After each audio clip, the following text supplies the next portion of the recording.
이곳에 있습니다. 아멘.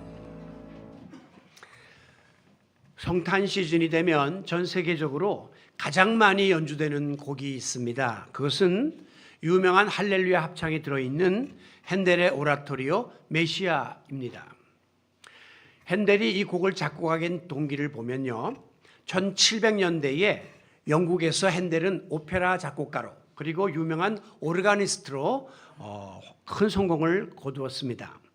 그러나 이 음악계의 변화를 감지하지 못한 채 오페라만을 고집하다가 그만 파산을 하게 되고 전 재산을 잃은 후 56세 때 뇌출혈을 일으켜 반신불수가 되고 말았어요. 절망에 빠져있던 이 핸델에게 어느 날 그의 친구이자 시인인 찰스 제넨스라는 사람이 찾아와서 성경을 기초로 한 그 대본을 전달했습니다. 그러면서 이 글을 읽어보고 작곡을 좀 해주게나, 인생을 포기하기에는 너무나 이르지 않은가라고 하면서 격려했습니다.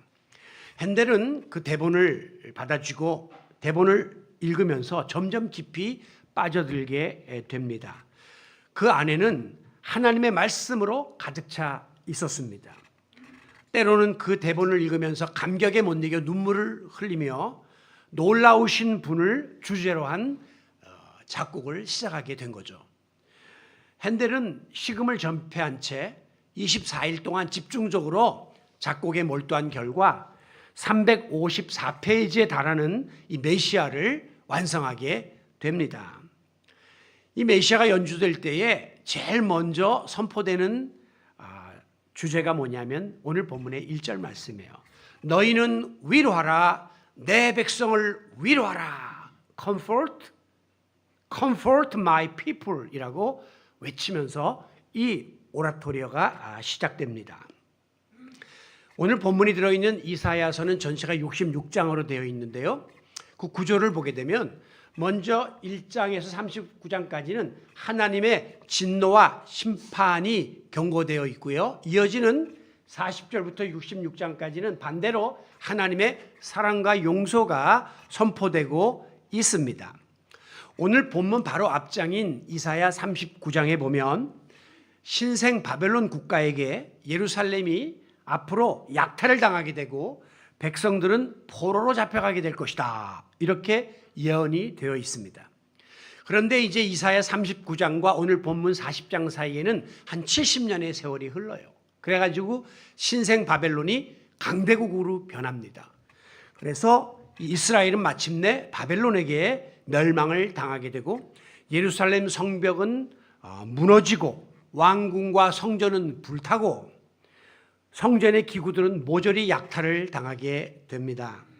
그리고 시드기야 왕은 두 눈이 뽑힌 채로 쇠사슬에 묶여 비참하게 끌려가고 쓸만한 이스라엘 백성들은 다 포로로 잡아서 바벨론으로 데려가고 말았습니다. 이것은 선민 이스라엘 백성이 하나님을 배반하고 하나님께 불순종한 결과 준엄한 심판을 받게 된 것이었어요. 이와 같이 절망적인 상황 속에서 고통을 받던 이스라엘 백성들에게 하나님께서는 드디어 선지자 이사야를 통하여 희망의 메시지를 전할 것을 명령했습니다. 그것이 바로 오늘 본문 1절이에요. 너희의 하나님이 이르시되 너희는 위로하라, 내 백성을 위로하라. 2절, 너희는 예루살렘의 마음에 닿도록 말하며 그것에게 외치라. 이스라엘 백성들 마음이 진심이 느껴지도록 그들에게 이 말씀을 선포하라는 거예요. 무엇이라고? 그 노역의 때가 끝났고 그 죄악이 사함을 받았느니라, 이렇게 외치라고 명령했습니다. 한마디로 말해서 오랫동안 포로 생활을 하면서 노역에 시달리던 이스라엘 백성들에게 이제 그 때가 끝났고 너희들의 죄악이 사함을 받았기 때문에 너희가 포로 생활에서 자유케 될 것이다 라고 하는 희망찬 메시지를 전달했던 거죠. 자, 이어지는 3절 말씀에 보면 외치는 자의 소리여 너희는 광야에서 여호와의 길을 예비하라, 사막에서 우리 하나님의 대로를 평탄하게 하라라고 했습니다. 이것은 장차 이제 메시아가 올 것을 예언한 말씀인데요, 이 광야같이 삭막한 세상과 사막처럼 황폐해진 백성들의 심령 속에 임하실 메시아를 맞이할 준비를 하라는 거예요. 그 내용은 길을 예비하고 대로를 평탄케 하라라고 말씀했습니다. 길을 예비하라는 것은 그 길 위에 있는 모든 장애물들을 다 제거해버리고, 대로를 평탄하게 하라는 것은 그 구부러진 길을 골고루 평평하게 고르라, 그런 의미가 담겨 있는 거죠.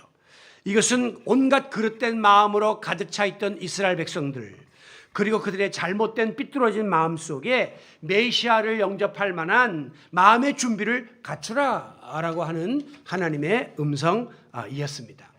동시에 이 말씀은요, 이제 앞으로 메시아가 오시면 감당하게 될 사역을 예언한 말씀으로 이해할 수가 있습니다.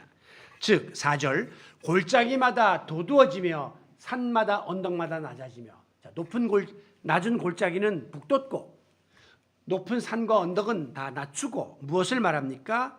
지나친 것을 다 조정하시겠다 하는 거죠. 그리고 고르지 않은 곳이 평평하게 되며 험한 곳이 평지가 될 것이다. 즉 메시아가 오시면 우리 인간 사회에 있는 이 불합리한, 불평등한 이 모든 것들을 다 다스리고 변화시킬 것이라고 하는 메시아의 사역에 대한 말씀이 여기에 들려 있는 것이죠. 이와 같이 오늘 본문은 메시아를 통한 하나님의 구원 계획과 위로와 소망으로 가득 차 있습니다. 특별히 5절 말씀에 보시면 여호와의 영광이 나타나고 모든 육체가 그것을 함께 보리라 했어요. 여호와의 영광은 곧 메시아를 뜻하는 것이고, 모든 사람들이 그것을, 메시아의 오심을 목도하는 일이 있을 것이다, 이렇게 말씀한 것입니다. 자, 이것은 이제 문자적으로는 바벨론 포로에서 자유케 될 이스라엘 백성들의 자유를 선포한 것이지만, 이것이 더 먼 앞날을 내다보면 앞으로 메시아가 너희 민족에게 임하게 될 것이고, 메시아가 모든 것을 통치하는 자유의 날이 올 것을 예언한 유명한 말씀으로 지금까지 이 대림절 때가 되면 가장 많이 인용되는 말씀 중에 하나가 바로 이사야 40장 말씀입니다. 이스라엘 백성들은 예로부터 자기 민족을 구원할 메시아가 온다라고 하는 메시아 대망 사상을 가지고 있었어요. 그 메시아가 바로 예수 그리스도라고 믿는 것이 우리 기독교고, 아직도 유대인들은 그 메시아가 오지 않은 것으로 알고 메시아를 기다리고 있습니다. 오늘 우리가 이 본문에서 눈여겨볼 점은요, 1절 말씀이에요. 너희는 내 백성을 위로하라. 내 백성, my people이라고 하나님이 소유격으로 이스라엘 백성을 지칭하고 있다는 것이죠. 앞서 말씀드린 것처럼 이스라엘 백성들이 왜 바벨론 포로로 잡혀갔느냐? 한마디로 선민 이스라엘이 하나님의 백성답지 못하게 살고 불의를 일삼고 우상을 숭배하고 죄를 짓다가 하나님한테 얻어맞아가지고 죄의 대가로 지금 바벨론의 포로로 잡혀가게 된 거죠. 그런데 하나님은 이스라엘 백성을 향하여 변함없이 내 백성이다라고 부르고 있습니다.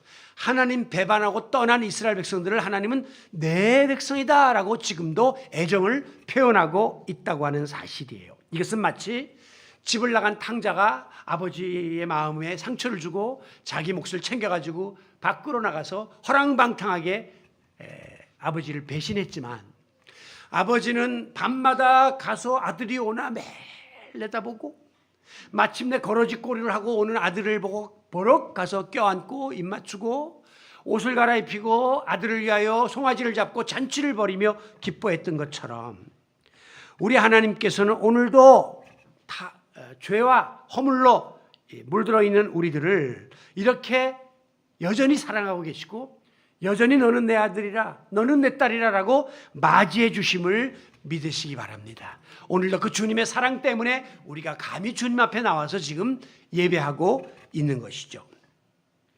이와 같이 우리가 예수님의 오심을 기다리는 이유는 마치 하나님께서 바벨론 포로 생활로 고통받던 이스라엘 백성들에게 위로의 메시지를 선포하신 것처럼, 죄로 인하여 고통받는 우리를 구원하기 위하여 위로자이신 하나님의 아들을 이 땅에 보내셨음을 믿기 때문에 우리는 지금 그 위로자이신 예수 그리스도를 기다리고 있는 것입니다. 2절에 보면 그 노역의 때가 끝났다 그랬어요. 그 죄악이 사함을 받았다 하는 거죠. 문제가 되었던 그 모든 것이 해결됐다라고 지금 하나님께서 말씀하고 있습니다. 이것은 한마디로 말해서 이제 너희의 모든 죄악은 사함을 받았다라고 하는 용서의 선언이에요. 이와 같이 메시아를 이 땅에 보내신 목적은 우리의 잘못과 죄를 용서하시기 위함입니다.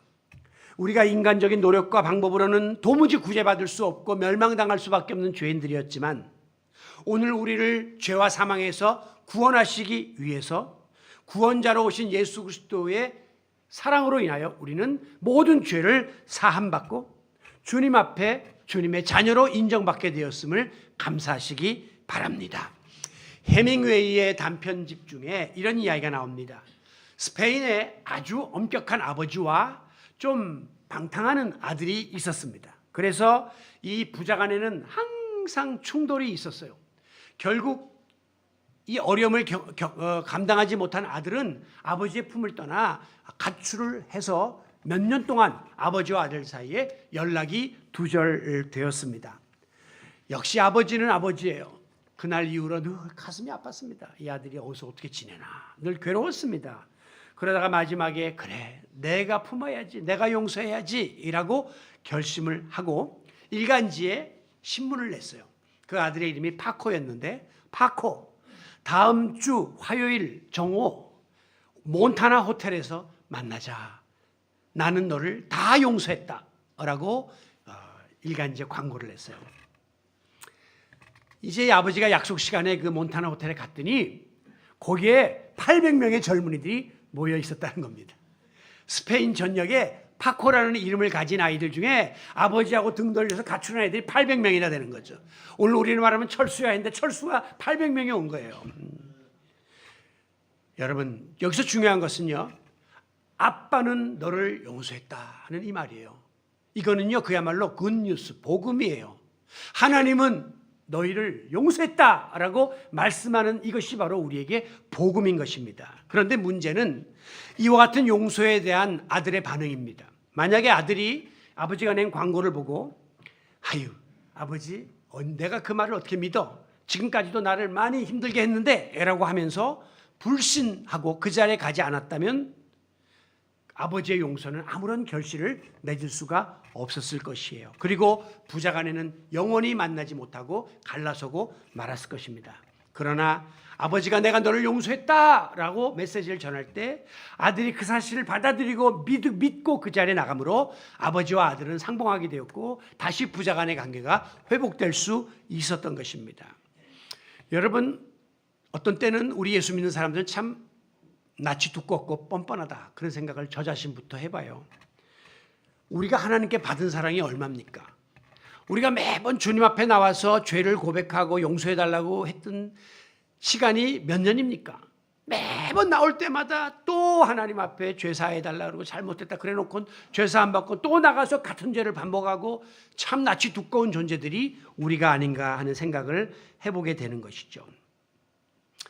오늘 우리는 그런 이중적인 참 그릇된 삶을 살고 있는 자들이지만 그럼에도 불구하고 조건 없이 하나님은 우리의 죄를 용서하시고 나는 너희들을 내 아들로 내 딸로 다 받아들인다 라고 하는 사실을 확증하기 위해서 독생자 예수 그리스도를 보내주셨습니다. 그러므로 오늘 우리는 이 대림절의 기간에 하나님 앞에 아주 송구스러운 마음과 동시에 감사한 마음으로 위로자로 오시는 예수님을 맞이할 준비를 갖추시기를 바랍니다. 그렇습니다. 하나님의 아들이신 예수 그리스도가 이 땅에 오신 이유가 무엇입니까? 그것은 하나님께서 마치 바벨론에 포로 잡혀간 이스라엘 백성들에게 용기와 위로의 메시지를 선포한 것처럼 죄로 인하여 고통받고 영원히 죽을 수밖에 없는 우리를 구원하기 위해서 인간의 몸을 입고 위로자로 우리 예수님을 보내신 것이죠. 그리고 예수님은 우리의 죄를 사하시기 위해서 십자가에 달려 죽으심으로 멸망당할 수밖에 없었던 우리를 죄와 사망에서 생명으로 옮겨주셨습니다. 그러므로 오늘 저와 여러분은 위로 중에 가장 값진 위로를 받은 거죠. 죄 사함 받고 죄 용서 받고 그리고 주님의 자녀되는 구원의 위로를 받게 되었음을 우리는 감사해야 마땅한 것입니다. 오늘 우리가 살고 있는 이 시대 속에는, 우리의 현실 속에는 지금 이 바벨론 포로 생활을 하던 이스라엘 백성들 못지않게 우리는 현실적인 어려움과 고통이 우리의 마음을 짓누르고 있음을 잘 알고 있습니다. 지난주에 있었던 국가적인 혼란도 그러합니다. 우리가 믿고 뽑았던 대통령이 너무 좀 경솔한 판단을 내린 거 아닌가, 실망감이 크죠. 또 그것으로 인하여 탄핵의 전국이 몰아치고, 또 갈라선 두 파들이 또 10년, 16년에 하던 일을 또 똑같이 하면서 오늘 우리가 갈기갈기 마음이 찢기고 상처 가운데 있는 우리 민족입니다.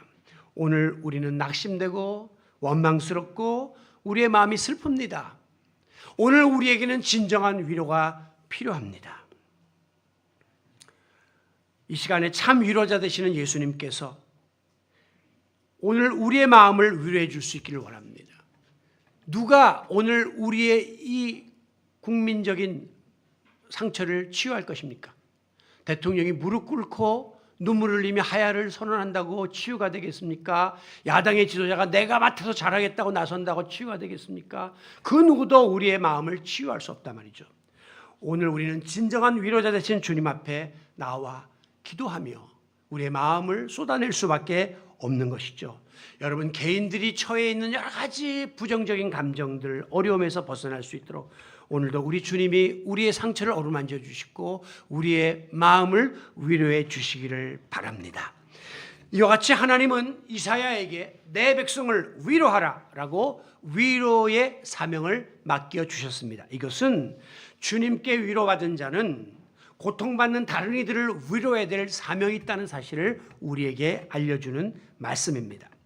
고린도서 1장 6절에 보면 우리가 위로를 받은 것도 너희가 위로를 받게 하려는 것이니라 그랬어요. 저와 여러분이 하나님께로부터 위로받고 사는 것은 나 혼자 만족하고 감사하고 평안하게 지내라는 것이 아니라 주님께 받은 그 위로가 필요한 자에게 또 위로를 받도록 전해주라고 하는 사명이 오늘 우리 그리스도인들에게 있음을 보여주는 말씀입니다. 성부 하나님은 비유컨대 위로의 근본이 되십니다. 성자 예수님은 비유컨대 그 위로를 전달해 주는 통로가 되십니다. 그렇다면 보혜사 성령님은 오늘 우리에게 다가오셔서 위로하시는 위로의 영으로 임하고 계시는 것이죠. 이와 같이 우리 하나님은 성부, 성자, 성령 다 위로를 우리에게 전달해 주시기 원하고 있습니다. 그리고 우리는 그 위로를 지금 받고 그리스도인의 삶을 살고 있는 것이죠. 그러므로 오늘 저와 여러분이 필히 감당해야 될 사명이 있다면, 그리스도인의 필수적인 덕목이 있다면, 내가 어려움을 당할 때 주님이 늘 오셔서 내 마음을 위로하고 어루만져 주신 것처럼 나도 주님께 받은 그 위로로 또 나의 위로가 필요한 사람들에게 위로해야 한다라고 하는 사실을 우리 마음 깊은 곳에 되새길 수 있기를 원합니다. 여러분, 사실 이 본인이 어떠한 어려움을 직접 경험해 보지 못했거나 고난의 눈물의 골짜기를 통과해 보지 못한 사람은 사실 다른 사람의 아픔과 고통을 이해하기가 매우 힘듭니다. 그래서 저는 가끔 그런 이야기 하잖아요. 우리 신부님이나 스님들이 결혼 생활을 이야기하고 부부 사이를 이야기하고 자녀의 관계를 이야기하는 것은 간접적인 경험에 의해서 하는 거예요. 근데 목사들은 직접 살아봤잖아요. 경험해 봤잖아요. 그러니까 훨씬 더 가정생활에 대해서 말할 만한 자격과 그 내용을 갖고 있다는 거죠. 우리가 모든 걸 다 체험해가지고 터득할 수는 없죠. 그러나 그 자리에 임해본 사람과 임해보지 못한 사람과는 그 질적으로 느끼는 그 감정이 다르다는 거죠. 이제 성도들 가운데 보면 특별한 경험을 한 분들끼리 감정을 공유하는 경우가 많습니다. 그래서 보면 이렇게 동년배들끼리 모이죠. 왜? 그 시대를 살았기 때문에 7080들은 그 이야기를 알고 있단 말이죠. 그런가 하면 또 가정의 아픔을 경험한 분들은 또 자기들끼리 모여서 그 아픔을 공유합니다. 남모를 그런 고통들을 자기들은 공감하고 있기 때문이에요. 그래서 대화가 통하고 만나면 편한 거예요. 제가 이제 미국에 있을 때 정말 역사적인 지진을 경험했습니다. 그게 바로 96년에 임한 노스리지 지진이라는 거예요. 제가 살던 이 캘리포니아 지역은 굉장히 지진대에 이제 속해 있는데 많은 지질학자들이 여기는 불의 고리라 여기는 지진할 확률이 많다라고 지금 보고 있어요. 그러나 지진은 아무도 일어나기 전까지 예측을 못합니다. 물론 뭐 짐승들이 갑자기 지저댄다든가 뭐 새들이 날아간다든가 전조가 있다고 말은 하지만 그건 거의 임박했을 때고 터질 때까지 아무도 몰라요. 근데 제가 살던 그 놀스리지라고 하는 곳에서 터졌는데 거기는 지질학자들이 지금까지 수백 년 동안 아무도 거기서 지진 난다고 예측하지 않은 곳에서 터진 거예요. 근데 그날이 바로 주일날 다음 날이었습니다. 제가 이걸 간증 아닌 간증을 하는 것은 주일 예배가 끝났어요. 내 마음속에 떠나고 싶은 마음이 드는 거예요. 어디론가. 그래서 집에 들어오자마자 짐 싸세요. 그래서 집사람 보러. 집사람이 갑자기 왜 짐을 싸? 우리 어디 갑니다. 그 다음 날이 연휴였거든요. 마틴 루터 킹스 주니어 벌스데이라고 연휴였어요. 어디로 가냐? 멕시코로 갑니다. 내가. 하여간 내가 살던 곳에서 가장 먼 곳으로 간 거예요. 그래서 아이들 데리고 그때 SUV 이렇게 차 타고 그리고 멕시코에 가서 그날 밤을 자는데 갑자기 한 새벽이 됐는데 건물이 막 흔들리는 거예요. 거기 건물들은 흔들리면 다 지진을 대비해서 졌기 때문에 그게 한 20층 호텔인데 호텔이 이렇게 흔들립니다. 이렇게 깜짝 놀라서 일어났습니다. 그리고 막 로비로 내려가 보니까 투숙객들이 다 로비에 모였는데 지진이 났다는 거예요. 어디냐라고 텔레비전 중계를 보니까 제가 사는 집 바로 밑바닥에서 대지진이 일어난 거예요.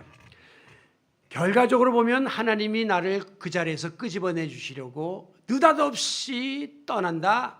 어디로? 멕시코로. 그리고 피했죠. 그러나 제가 그걸 간증을 못하는 것은 거기 살던 교인들이 아니 그걸 알았으면 본인이 우리한테 다 전파해 주든가 해야지 본인만 딸랑은 살겠다고 갔나 이럴까 봐 간증을 못하지만 어쨌든 저는 그런 경험을 했거든요. 그리고 그 다음날 이제 밤이 돼서 돌아오는데 그냥 저가 살고 있는 그 밸리 지역이 불덩이로 변해 있더라. 막 하수구 터지고 막 불이 확 새카만 암흑 지역에 불만 타고 있는 거죠. 교회로 갔습니다. 교회 담장, 벽돌 담장이 왕창 다 무너져 있고 제 방에 그 책장이 다 무너져서 발디딜 틈이 없이 막 어수선했어요. 그러나 결정적인 큰 흠은 없었기 때문에 집으로 갔습니다. 집에 갔더니 그 동네 사는 그 연립주택 사람들이 다 밖으로 나와서 텐트 속에 살고 있으면서 저희 가정을 보고 살았느냐고 죽어서 안 나오는 줄 알았다 그러면서 저희를 반겨주었어요. 그날 이후로 저는 이제 가족과 함께 멀리 떨어진 차 안에서 숙식을 일주일 동안 하면서 저는 혼자서 다시 교인들이 사는 그 지진난 동네에 와가지고 교인들 가정을 신방하는 거예요. 그때 제가 부목사고 담임 목사님이 한 분 계셨는데 담임 목사님은 지진이 안 난 안전지대에 살고 계셨고 저는 그 교회 가까이 그 지진이 한 곳에 살고 있었습니다. 집에 들어가서 예배도 못 드려요. 현관에서 예배 드려요. 왜? 여진이 오거든요. 그 뒤에 막 여진이 한 1000번 정도 왔습니다. 그 예배 드리다가 아버지 하나 하다 우르륵 하면 막 튀어나가는 거예요. 살아야 되니까. 그런데 재밌는 것은 지진 이야기를 서로 나누는데 우리 담임 목사님은 몰라요. 경험을 안 해가지고. 그런데 교인들이 물어봐요. 목사님 어떠세요? 나는 괜찮아요. 그러면 쳐다도 안 봐요. 목사님 어떠세요? 제 부목사인데 아이고 집에 가니까요. 천장이 아가리로 쫙 벌어 있고 냉장고가 확 자빠져 있고 막 그렇죠 목사님. 막 저하고 이야기를 많이 하려고 하는 거예요. 왜? 경험한 사람하고 공감대가 있는 거죠. 저 사람 그 경험했으니까 얼마나 무서운 줄 알고 지금 얼마나 비참한 줄 알고 얼마나 떠돌이 생활이 철행한 줄을 알고 있는 것이에요. 예수님은 하늘 보좌에 계신 하나님의 아들인데 그걸 버리고 낮고 천한 이 세상으로 내려왔습니다. 우리와 공감대를 형성한 거죠. 인간사의 모든 것을 다 체득하신 거예요. 세상에 내려와서도 궁궐에 계셨으면 가난한 사람들은 쳐다도 안 봤을 텐데 가난한 목수의 집안에 오시고 그리고 그 가정에서 경제 문제라든가 자기 동생들을 돌봐야 되는 문제라든가 많은 어려움을 예수님은 친히 몸소 체득했다는 거죠.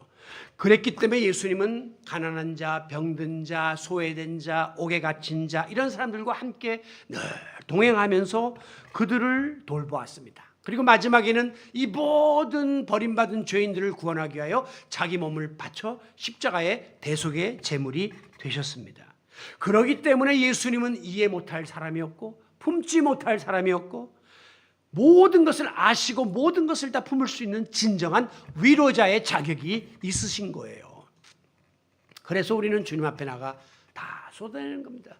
나의 모든 아픔을 주님은 아시죠. 사람들은 이해 못할 수 있고 목사는 그 형편에 처하지 않았으니까 모를 수 있지만 우리 하나님은 아시죠 라고 우리 주님 앞에 모든 것을 쏟아낼 수밖에 없는 것입니다. 그러므로 이와 같이 예수님을 통해서 우리가 위로를 받았고 회복을 경험했다면 이제 우리 그리스도인들은 마땅히 고통 중에 처해 있는, 그래서 나와 같은 위로가 필요한 그런 사람들에게 진심 어린 위로를 나누는 데 힘써야 하는 것입니다. 그럼에도 불구하고 이 말씀이 참 어려운 것은 우리 인간은 본능적으로 위로를 받기 원하지 위로하는 것을 하려고 하지 않기 때문이에요. 이기성을 가지고 있기 때문이죠. 그래서 우리 그리스도인들은 날마다 이와 같은 본능과 싸워야 해요. 나는 이해받고 싶죠. 위로받고 싶죠. 그런데 그게 아니라 주님께 받은 위로로 다른 사람을 위로해야 된다는 이 사명 때문에 우리는 날마다 갈등해야 하는 것이요. 그러려면 항상 나보다 다른 이들을 먼저 챙기는 이타적인 정신을 가져야 되고 배려와 희생 정신이 우리 그리스도인들에게 있어야 한다는 것입니다. 그래서 제가 마지막으로 어떻게 우리가 주위에서 신음하고 고통받는 사람들을 위로할 수 있을까? 다음에 두 가지를 제시하려고 합니다. 첫째는 관심을 갖고 함께 하는 것이 중요합니다. 위로의 기본은요, 관심이에요. 관심이라는 건 마음을 두는 거예요. 무관심은 마음 없는 거예요. 오늘 관심은 상대와 함께 있어주는 데서부터 출발한다는 사실을 기억하십시오. 앞서 말씀드린 것처럼 예수님이 하늘 보좌를 박차고 이 땅에 내려오신 이유가 뭡니까? 고통받는 우리에게 관심을 가지고 마음을 두고 우리와 같이 고난을 받으시기 위해서, 함께하기 위해서 오신 것이고, 우리 인간들이 갖고 있는 눈높이와 맞추기 위해서 주님이 이 땅에 내려오신 것입니다. 그래서 우리는 어렵고 힘들 때마다 다른 사람들이 나에게 도움을 주지 못한다 할지라도 우리는 골방에서 우리 주님께 이걸 쏟아내잖아요. 주님, 나를 위로해 주세요. 그러면 우리 마음속에 내가 너와 함께한다 라고 하는 응답의 말씀이 임하면서 우리가 늘 힘을 얻고 지금까지 살아왔단 말이에요. 윤복희라고 하는 가수가 부른 노래 중에 여러분이라는 노래가 있죠. 거기에 보면 윤복희 씨가 내가 만일 외로울 때면 하면서 이제 하죠. 누가 나를 위로해 주지? 그러잖아요. 그러면서 뭐라 말합니까? 마지막에 짠짠짠짠짠짠짠 여러분 그러죠. 자기가 외로울 때 누가 자기를 위로해 줄 것인가?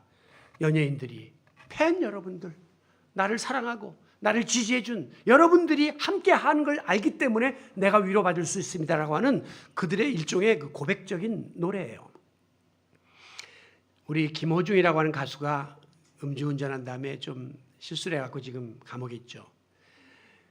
참 객관적으로는 잘못한 것이 분명하기 때문에 많은 비난을 받고 지금 매장 직전에 있습니다. 그러나 지금도 그 뒤에는 많은 그의 팬들이 김호중을 위해서 함께하고 있습니다. 왜? 그 어린 시절 불우했거든요. 인격 형성이 좀 잘못된 부분이 있어서 저렇게 실수했는데 그래도 우리는 당신을 사랑하고 당신의 노래를 듣고 싶습니다. 기다립니다 라고 하는 그 소식이 그에게 전달될 때 그는 그 안에서 참여하고 다시 재기를 꿈꾸고 언젠가 다시 한번 무대에 서는 날이 올 거예요. 함께한다, 마음을 갖고 있다 라고 하는 이것이 큰 위로가 되는 겁니다. 반려동물 기르는 분들 많이 계시죠. 우리나라 지금 반려동물 기르는 인구가 급증하고 있습니다. 그 이유가 뭔지 아세요? 외롭다는 거예요. 제 친구 목사님이 그런 말을 해요. 새벽기도 갔다 오면 다 식구들은 꼴꼴꼴 골아 떨어져 사는데 그래도 그 개새끼는 그냥 꼬리를 치면서 자다가도 일어나가지고 또 반긴다는 거예요. 막 갖다주고 그러면 또 가서 잔대요. 그게 너무 고맙다는 거예요. 나를 알아주고 나와 함께 한다는 그것 때문에 오늘 이 시대 속에서 사람들에게 위로받지 못하는 이들이 차라리 반려동물하고의 교감을 통해서 위로를 받고자 하는 것이죠. 하나님의 천사가 요셉에게 나타나서 수태고지를 합니다. 마태복음에 보면 처녀가 잉태하여 아들을 낳을 것이요 그 이름은 임마누엘이라 하리라 하신 이사야서의 말씀을 전달하는데 중요한 것은 예수의 이름이 임마누엘, God with us, 하나님이 우리와 함께 하신다 하는 거예요. 이 대림절은 예수님이 죄로 인하여 고통받는 우리와 함께 하려고 이 죄악 세상에 내려오심을 기다리는 이 절기가 바로 대림절이에요. 그 대림절의 키워드는 기다림이에요. 주님의 함께 하심을 기다리는 것입니다. 언제까지 기다리나요? 나중에 예수님이 마태복음 28장 20절에서 세상을 떠나가시면서 말씀하시죠. 내가 세상 끝날까지 너희와 항상 함께 있으리라. 주님은 우리와 함께 하시기에 오셨고 마지막에 가실 때도 약속하시기를 너희와 함께 할 거야 라고 우리에게 동행을 약속해 주셨기 때문에 오늘 우리는 지금도 어렵고 힘든 상황 속에서도 주님의 임재를 기대하고 주님이 함께 하시사 우리의 마음을 위로하시고 우리 민족을 위로해 달라고 주님 앞에 기도하고 있는 것입니다. 우리는 바로 이 같은 위로로 다른 사람을 위로하며 관심을 가지고 함께하는 위로자의 사명을 감당해 나가실 수 있기를 원합니다. 마지막으로 우리의 위로는요, 실질적인 도움을 통한 위로가 되어야 해요. 위로 중에 가장 좋은 위로는 구체적인 위로를 주는 것, 도움을 주는 것입니다. 아무리 마음을 쓰고 곁에 있어주고 좋은 말로 위로한다 할지라도 정작 필요한 부분이 충족되지 않으면 거기는 한계가 있을 수밖에 없는 거예요. 그래서 제가 가끔 말씀드리는 게 목사로서의 제가 딜레마요 한계가 그거라는 거죠. 많은 어려움을 당한 성도들을 제가 말씀으로 위로하고 기도로 위로하지만 지금 당장 배고픈 자에게 빵을 주어야 하고 정말 필요한 가정에 화평을 주어야 되는데 내가 그거를 직접 못하는 것이 항상 그 상담을 하거나 기도받고 가시는 성도들의 뒷모습을 보면서 제가 힘들고 어려운 이유 중에 하나예요. 실질적인 도움을 주지 못하는. 목사님한테 이야기해봐야 기도할게요. 주님이 함께합니다. 그거밖에 더 있어요? 정말 내게 필요한 건 지금 돈인데 그걸 못 도와주는 거죠. 여러분, 예수님이 인간을 죄에서 구원하기 위하여 하늘나라에서 내려다보면서 아이고 불쌍하구만, 안 됐구만, 아이고 안타깝구만 이라고 속상해하지 않으셨습니다. 자기 몸을 바쳐 이 땅으로 내려와 가지고 내가 실질적으로 도움을 줄 것이 무엇인가를 우리 주님은 찾으셨던 거예요. 공생의 기간 동안에도 줄인 자가 있으면 먹을 것을 주고 목마른 자가 있으면 마실 걸 주고 병든 자가 있으면 병을 고쳐주고 마음의 상처와 그 여러 가지 어려운 문제를 호회된 사람들에 가서는 심령을 어루만져 주시는 실질적인 위로를 우리 주님이 하셨다는 거예요. 그리고 결국 죄의 근본 문제를 해결하는 데 있어서 다른 방법이 없고 내 몸 바치는 것밖에 없다라는 결론을 내렸기 때문에 십자가에 죽는 결론을 우리 주님은 내리신 것입니다. 여러분, 바로 이 주님의 사랑의 위로, 정말 필요한 것을 그대로 쏟아붓는 그런 사랑의 위로가 오늘 우리의 구원을 완성시켜 준 것입니다. 인도의 빈자의 어머니라고 불렸던 테레사 수녀는 이런 말을 했어요. 세상의 가장 큰 질병은 아무도 돌보지 않고 아무도 위로하지 않고 아무도 사랑하지 않는 것이다. 지금 우리가 알고 있는 코로나나 에이즈나 암이나 이런 게 무서운 게 아니라 아무도 쳐다보지 않고 아무도 돌보지 않고 아무도 위로하지 않고 아무도 사랑하지 않는 것이 우리 인간의 가장 큰 병이라는 거예요. 세상에는 빵이 없어 죽어가는 사람도 많지만 작은 사랑이 없어 죽어가는 사람이 더 많다라고 하면서 우리 그리스도인의 적극적인 사랑의 실천을 주문하고 있습니다. 빵 없어서 죽어가는 사람보다 사랑에 배고파 죽는 사람이 더 많다는 거예요. 육체적인 배고픔보다 사랑의 굶주림이 더 고통스럽다고 하는 겁니다. 오늘 사랑의 종교를 믿는 우리, 오늘 위로자로 오신 예수님을 영접한 우리가 해야 될 일은 우리가 그런 사람들을 찾아서 작은 위로를 전달하고 작은 사랑을 나누는 것이라는 사실을 한순간도 잊어서는 안 됩니다. 이것을 잊어버리고 교회 공동체가 자기들만을 위한 담을 높이 쌓고 그 안에서 우리끼리 자족하며 행복해하고 만족해하며 산다면 교회는 머지않아 버림받는 공동체가 되고 결정적인 순간에 돌팔매를 당할 수밖에 없다는 사실을 알아야 해요. 그러나 나누고 베풀고 끝까지 위로하고자 했고 사랑하는 일에 앞장설 경우 교회는 마지막 순간 사람들이 찾아오는 피난처가 될 것이고 교회는 그들에게 위로를 제공하는 놀라운 역사를 감당하게 될 줄로 믿습니다. 아무쪼록 진정한 위로는 마음으로만, 생각으로만, 말로만 그치는 것이 아니라 손과 발로 사랑을 실천하는 것으로 완성된다는 사실을 마음속 깊이 되새기시기를 바랍니다. 아무쪼록 예수님이 친히 그렇게 삶으로 본을 보여주신 사랑을 실천하기에 힘쓰므로 우리 주위의 어려운 가운데 처한 이들에게 우리가 위로를 전달해주는 위로자의 사명을 감당할 수 있기를 원합니다. 오늘 말씀을 마무리합니다. 오늘 우리는 죄악으로 인하여 혼돈하고 고통받는 우리 인간을 구원하기 위하여 위로자로 이 땅에 오신 예수 그리스도를 기다리는 대림절의 두 번째 주일을 맞이하고 있습니다. 오늘 우리는 바벨론 포로 생활 속에서 희망이 없이 절망 가운데 노역 가운데 신음하며 고통하던 이스라엘 백성들을 향하여 선포된 내 백성을 위로하라 라고 하는 이 말씀을 함께 묵상해 보았습니다. 오늘날 위로가 절실한 이 시대 속에서 그리고 여러분의 심령 속에 위로부터 임하시는 주님의 위로가 충만하시기를 축원합니다.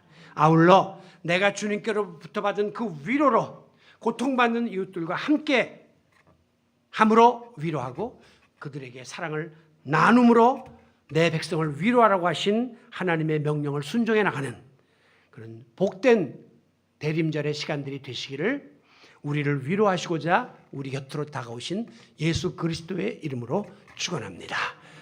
아버지 하나님, 오늘 우리는 힘이 듭니다. 오늘 우리에게는 위로가 필요합니다. 세상의 그 누구도 그 무엇도 우리의 근본적인 위로를 해결해 줄 수 없지만 인간의 몸을 입고 이 땅에 오신 예수 그리스도만이 우리의 위로자가 되심을 고백합니다. 이 시간 우리의 심령 속에 오셔서 우리를 위로하시며 상처를 어루만져 주시고 우리 교회 공동체와 그리고 우리 민족 가운데 임하셔서 우리가 당하는 이 신음소리를 주님께서 들으시고 모든 위로를 쏟아부어 주시옵소서. 그리고 우리도 받은 그 위로를 가지고 나의 위로가 필요한 자들에게 실질적인 위로를 나누며 그들과 함께하는 위로자들이 되게 하여 주옵소서. 예수님의 이름으로 기도하옵나이다. 아멘.